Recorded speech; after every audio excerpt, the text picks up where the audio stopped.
Hello everyone, my name is Atish and topic of this learning video is application of matrices to solve differential equations. In the earlier classes we have seen so many applications of matrices, whether the application is in car stereo design system or in the designing of the bridges and in the communication system, in image processing and so on. But here in this learning video, we'll see a particular mathematical application in this learning video, which is namely the application of matrices to solve differential equations. So there are types of methods we have in this learning video, and these methods are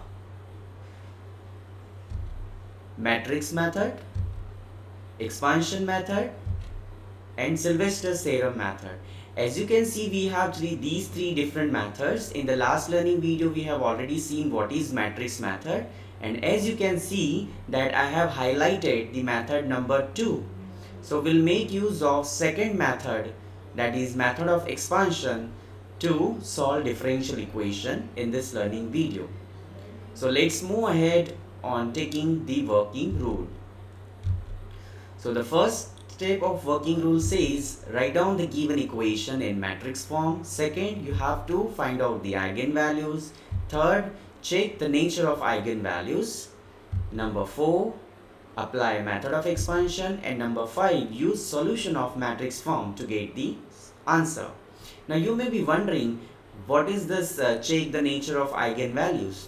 Because we have already seen the matrix method, and in this method we will see the nature of eigenvalues, meaning thereby if the eigenvalues get repeated, method of expansion is applicable. Okay, so let us take an example without wasting time.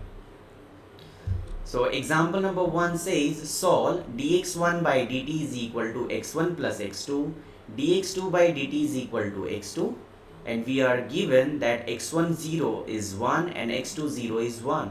Now as you can see, x1 depends on t, so x is dependent variable and t is independent variable, and these are the initial conditions which we use in order to get the arbitrary constant. So this is like x of t equal to 0. So when t equal to 0, x1 is 1. When t is equal to 0, x2 is also 1.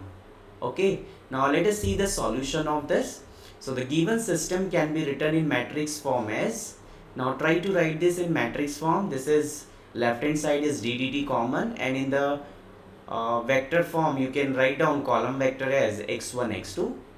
Then we have the coefficient matrix, that is 1 1 and 0 1, and then the column vector again. Okay, if we denote this column vector by x, we'll get ddt of x is equal to ax. Okay, where what is this x? This x stands for this column vector. Now you can just do the variable separable form by taking this x to the left and this dt on the right, and then apply the integration to get the solution of this differential equation. Okay, but before that, let us find out the characteristic equation. And as you know that the eigenvalues are given by the characteristic equation. So characteristic equation will gives you a minus lambda 1 0 1 minus lambda.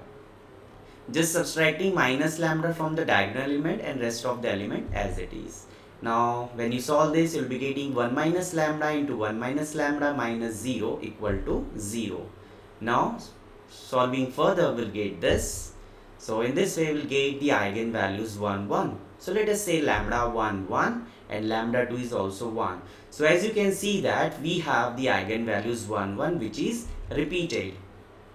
So as the nature of the eigenvalues are repeated, so we can apply the method of expansion. So solution of equation 1 by the variable separable method, we get x is equal to e to the power at into c.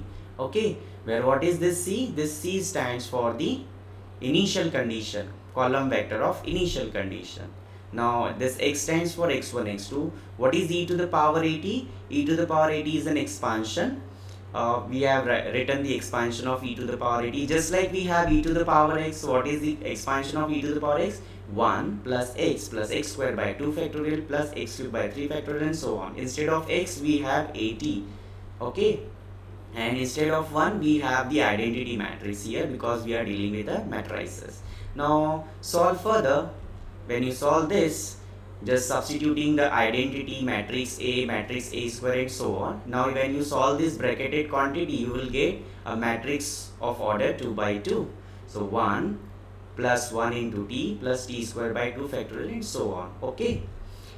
Now if you remember, this is nothing but the exponential of e to the power t. When you take t common from here, you will be getting 1 plus t plus and so on. That is again exponential of t. So it is t into e to the power t.